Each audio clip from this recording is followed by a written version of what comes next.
क्या हो जो किसी गरीब की प्रॉपर्टी के ऊपर कोई ज़बरदस्ती कब्ज़ा कर ले या उसके ऊपर कंस्ट्रक्शन शुरू कर दे। तो दोस्तों आज इसी सवाल का जवाब हम इस लेक्चर में लेने वाले हैं।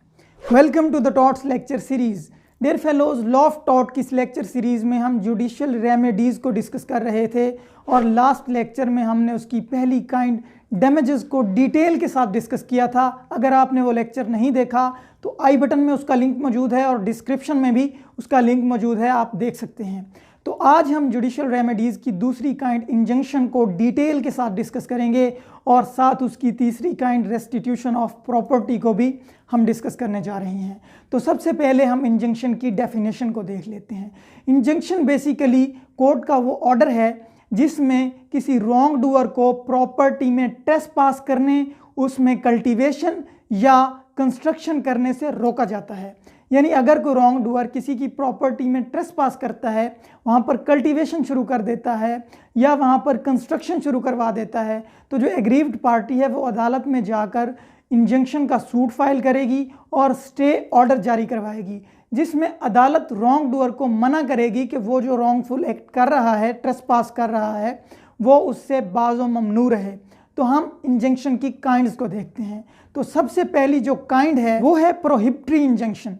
प्रोहिबिटरी इंजंक्शन जैसे नाम से ही जाहिर है, रॉन्ग डूअर को मना किया जाता है कि भाई आप जो ट्रेसपास कर रहे हैं, आप जो कल्टीवेशन कर रहे हैं, आप जो कंस्ट्रक्शन कर रहे हैं या किसी किस्म का नुकसान कर रहे हैं, आप उससे बाज़ो ममनू रहें और अदालत किसी दूसरे शख्स को उस प्रॉपर्टी के अंदर इंटरफेयर करने की इजाज़त नहीं देती। अब इस प्रोहिबिटरी इंजंक्शन की आगे दो काइंड्स हैं, टेम्परेरी इंजंक्शन और परमानेंट इंजंक्शन।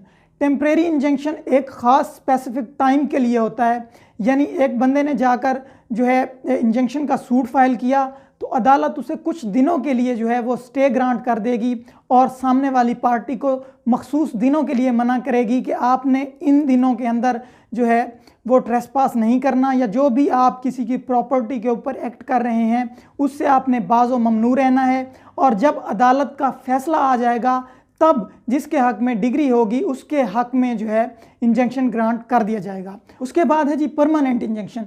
परमानेंट इंजंक्शन अदालत उस वक्त ग्रांट करती है जब केस का मुकम्मल तौर पर फैसला हो जाता है, ट्रायल कंप्लीट होने के बाद जिसके हक में केस डिग्री होगा उसी के हक में परमानेंट इंजंक्शन ग्रांट कर दिया जाएगा और जो दूसरी पार्टी होगी उसको मुकम्मल तौर पर मना कर दिया जाएगा कि वो दोबारा इस प्रॉपर्टी के अंदर किसी किस्म का ट्रेसपास नहीं कर सकती। उसके बाद है जी मैंडेटरी इंजंक्शन। जब भी कहीं पर कोई कॉन्ट्रैक्ट होता है, कोई ट्रस्ट होता है, कोई किसी किस्म की जिम्मेदारी होती है और वो बंदा अपना पार्ट परफॉर्म नहीं कर रहा होता, तो दूसरी पार्टी जाकर मैंडेटरी इंजंक्शन अदालत से ले सकती है और अदालत उसको डायरेक्शन देगी कि भाई आप अपना पार्ट परफॉर्म करें।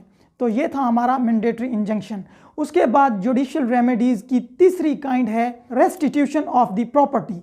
जब भी आपको आपकी प्रॉपर्टी से ज़बरदस्ती बाहर निकाल दिया जाए, आपकी प्रॉपर्टी के ऊपर कब्ज़ा कर लिया जाए और आपको उसमें दाखिल ना होने दिया जाए, तो आप रेस्टिट्यूशन ऑफ प्रॉपर्टी के ज़रिए अपनी प्रॉपर्टी रॉन्ग डूअर से वापस ले सकते हैं। तो आज के इस लेक्चर में हमने जुडिशियल रेमेडीज़ को कंप्लीट कर लिया है। आज हमने इंजंक्शन को पढ़ा, प्रोहिबिटरी इंजंक्शन को, टेम्परेरी इंजंक्शन को, परमानेंट इंजंक्शन को और मैंडेटरी इंजंक्शन को डिटेल के साथ डिस्कस किया और साथ ही हमने रेस्टिट्यूशन ऑफ प्रॉपर्टी को भी डिस्कस किया। तो लॉ ऑफ टॉट के फर्दर लेक्चर्स के लिए आप इसकी प्लेलिस्ट को विजिट कर सकते हैं और एक्स्ट्रा जुडिशियल रेमेडीज़ के ऊपर नेक्स्ट लेक्चर में बात की जाएगी। तब तक के लिए अपना ख्याल रखिएगा। मिलते हैं नए लेक्चर में। फ़िलहाल के लिए अल्लाह हाफिज़।